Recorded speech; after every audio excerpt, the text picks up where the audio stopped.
अस्सलाम वालेकुम everyone. I hope आप लोग सब खैरियत से होंगे, मज़े में होंगे।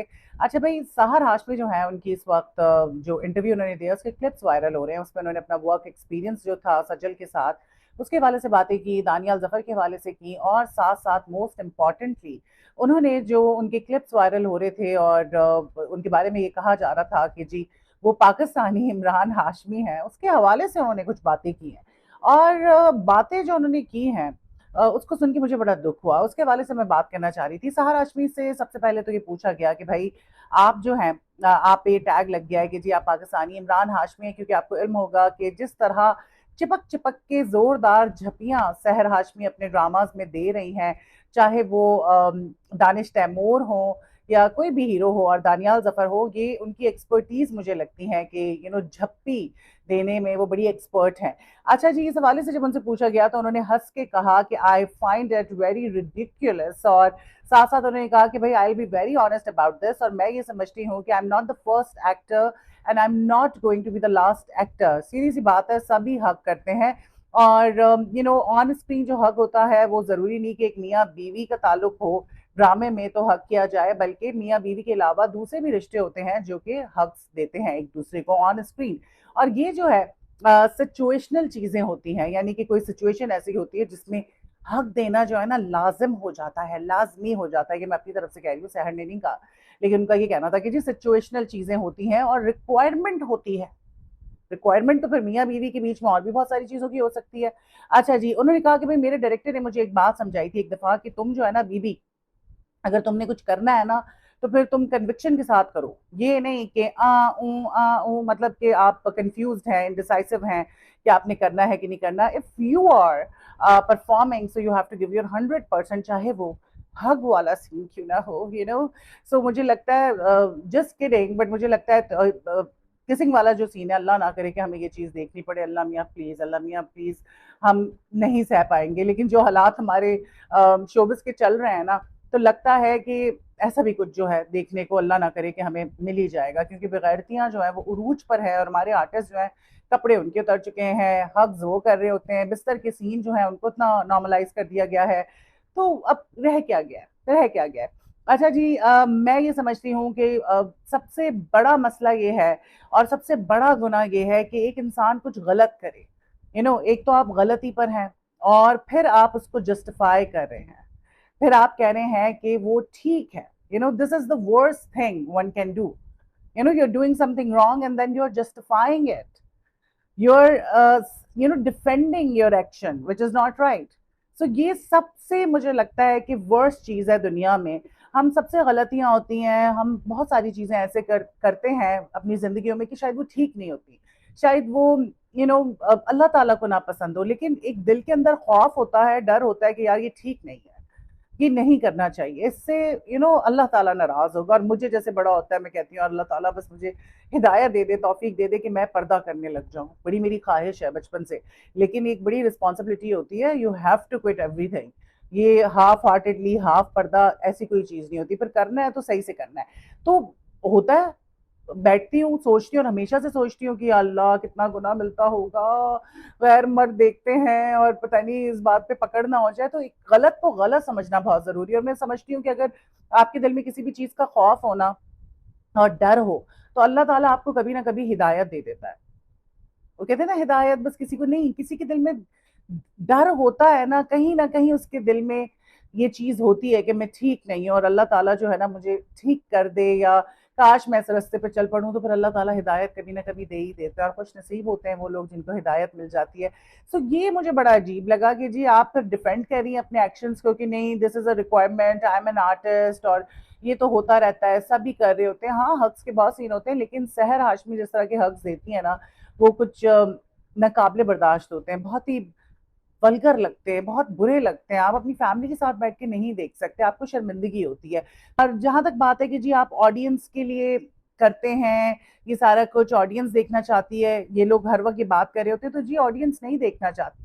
आप लोग ये सब कुछ कर रहे हैं तो अभी भी ऐसे लोग हैं, बाकी बल्कि ज्यादातर ऐसे ही लोग हैं जो अपनी फैमिली के साथ साफ सुथरे ड्रामास देखना चाहते हैं, जैसे पहले पीटीवी पे आया करते थे, स्टोरी भी अच्छी होती थी, आर्टिस्ट भी अच्छे होते थे, कोई फजूल के लोगों को उठा के वो नहीं ड्रामे में डाल देते थे, पढ़े लिखे तमीज़दार लोग होते थे और क्या कमाल के वो अपने जो उनके कैरेक्टर्स होते थे उनको पोर्ट्रे करते थे। और आप ड्रामा में क्या कर रहे हैं, आप तो पोर्ट्रे कर रहे हैं ना, पाकिस्तानी कैरेक्टर्स कर रहे हैं ना, पाकिस्तान तो एक मुसलमान मुल्क है। तो आप ये क्या दिखा रहे हैं? शादी से पहले आप जो है ड्रामे में जैसे दिखाया कि दानियाल जफर के साथ उनका कैरेक्टर था, शादी हुई नहीं है, सरों पर दुपट्टे हैं, एक इतनी दकियानूसी फैमिली दिखा रहे हैं और दूसरी तरफ झपियां चल रही हैं, बात बात पर झपियां चल रही हैं। सो आई थिंक ड्रामाज में जो है ना एक जो बाउंड्रीज है ना उनको सेट करने की जरूरत है, एंड ऑडियंस जो है वो नहीं देखना चाहती। ज्यादातर लोग जो है ये बकवासियत नहीं देखना चाहते। तो अननेसेसरी ये जो हग्स वाले सीन्स है, ये तो मैंने देखा है कोरियन ड्रामाज में भी नहीं हो रहे होते इतने, ये तो जानबूझ के बार बार डाल रहे होते हैं। और फिर लगता है कि डायरेक्टर्स अपनी ख्वाहिशात जो है ना वो उस तरह से पूरी कर रहे होते हैं एक्ट्रेसेस से ये काम करवा के।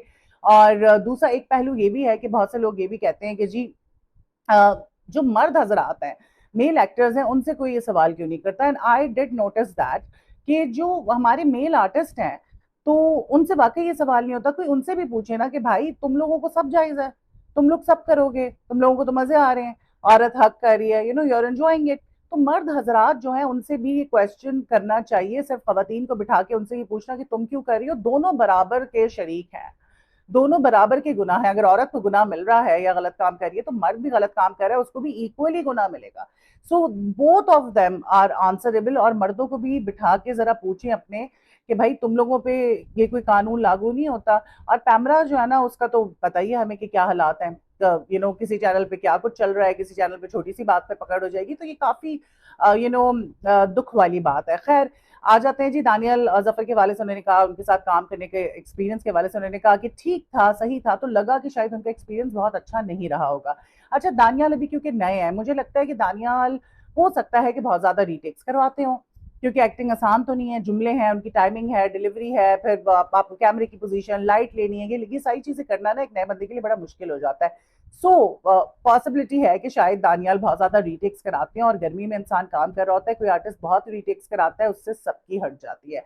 सज्जल के वाले से उन्होंने कहा कि सज्जल की तो मैं बहुत बड़ी फैन हूँ और मैंने उनका बड़ा दिमाग खाया, मैं बहुत ज्यादा बातूनी हूँ और सज्जल के साथ बहुत कम जो है छोटी सी मेरी मुलाकात थी, और उस मुलाकात में मैंने उनके बड़े कान खाए। और क्योंकि सीन उसके बाद तो दिखाते हैं, उन्होंने कहा कि जी मिस्ट्री आ जाती है बानों के हवाले से, तो मुझे इतना मौका नहीं मिला, लेकिन जब मेरी परफॉर्मेंस बहुत अच्छी हुई, सीन पे बड़ी दाद मिली, तो सज्जल ने भी मुझे कॉल करके ये कहा कि दाद दी, अप्रिशिएट किया। और ये बड़कपन है सज्जल का, ये एक जो सज्जल को भी हम सीनियर ही कहेंगे ना, एटलीस्ट वो सहर हाशमी से तो काफी सीनियर है। तो ये बड़कपन होता है, ये इंसान की अच्छाई होती है कि अगर कोई अच्छा काम करे उसको दाद दें, उसको फोन करके सज्जल ने अप्रिशिएट किया, तो ये सज्जल का बड़कपन है और it is really nice of her.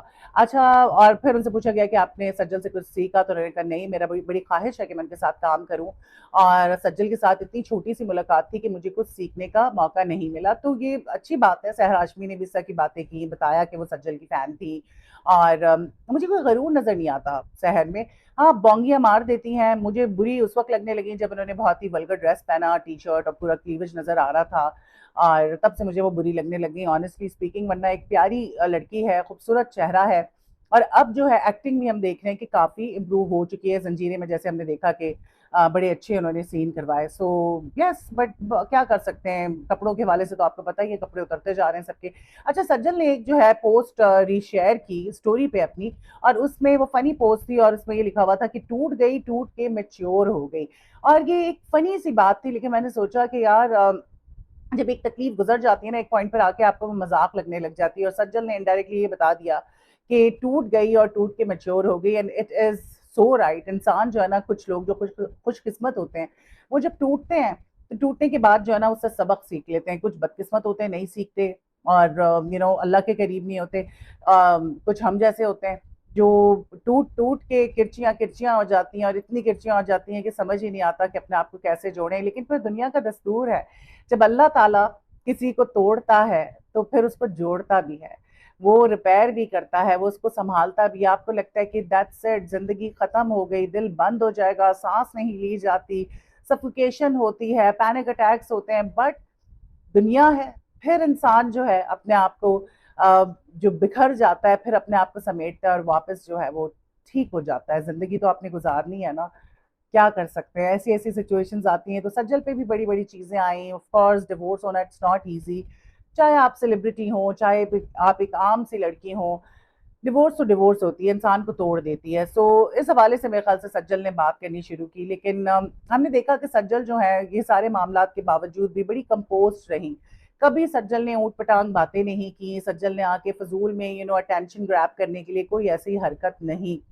तो इस बात पे मैं सज्जल की इज्जत करती हूँ कि वो बड़ी कंपोज्ड हैं और बड़े तरीके से वो चल रही हैं। कोई उनको हेडलाइंस में रहने का शौक नहीं है। बाकी हमारी आर्टिस्ट जो है कभी कपड़े कैसे पहन लेती हैं, कभी कुछ करती हैं, कि बस सारी तवज्जो जो है ना सोशल मीडिया की और टीवी चैनल्स की उनकी तरफ ही मरकूज रहे। तो बिल्कुल टूटी तो होंगी सज्जल, और टूट के जो है जो लोग मैच्योर हो जाते हैं या अल्लाह के करीब हो जाते हैं, वो सबसे बेहतरीन लोग होते हैं। और इंसान को जो है ना बहुत सारी चीज़ें समझ आ जाती हैं टूटने के बाद, और एक रियलिटी चेक मिल जाता है। लेकिन फिर वही वाली बात है कि इट्स पार्ट ऑफ लाइफ। अगर सिर्फ खुशी खुशी होती और गम नहीं होता तो हमें खुशी का कैसे पता चलता कि खुशी भी कोई चीज़ है। खुशी का तो पता ही तब चलता है ना जब आप गमों से, तकलीफों से गुजरते हैं, हार्डशिप से गुजरते हैं। तो फिर जब कोई चीज़ से आपको खुशी मिलती है तो फिर आप उसको सेलिब्रेट करते हैं। So this is life. और अब जब ये बात हो रही है तो हानिया आमिर के हवाले से आप हमने खबर की थी, YSL का जो लाहौर में इवेंट था, लॉन्च था, उसमें हानिया आमिर की हमने घटिया थर्ड क्लास वल्गर ड्रेसिंग देखी। वल्गर और बोल्ड और घटिया होने के साथ साथ वो एक अजीबो गरीब ड्रेस था, और she was looking very very अजीबो गरीब। अजीबो गरीब is the right word I think.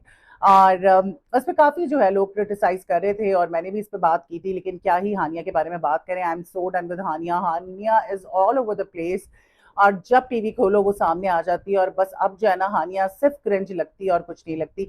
उसी मौके पे हमने देखा सज्जल को और हमजा सुहेल को, दोनों आए हुए थे, दोनों बड़े ऑकवर्ड से थे और बड़े सारे सवालात लोगों ने खड़े कर दिए। बड़ी बातें हो रही थी कि Sajal was trying to ignore Hamza but they were together. Sajal और हमजा के हवाले से बहुत टाइम से उनके रिलेशनशिप के हवाले से बातें आ रही होती हैं। सज्जल ने साफ कह दिया था कि भाई ऐसा कुछ नहीं है, जब होगा तो मैं खुद बताऊंगी। हो सकता है ना हो, आई डोंट नो, बट हाँ कुछ ना कुछ चल तो रहा है, लेकिन मुझे नहीं लगता कि इन दोनों की शादी होगी। खैर लेट्स सी, अब हो जाती है तो अच्छी बात है।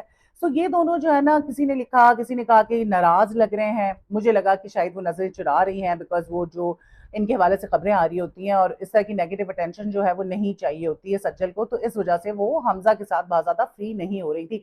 लेकिन जो सबसे अच्छी बात थी, सज्जल ने भी ब्लैक ड्रेस पहना था और थीम ही ब्लैक ड्रेस की थी।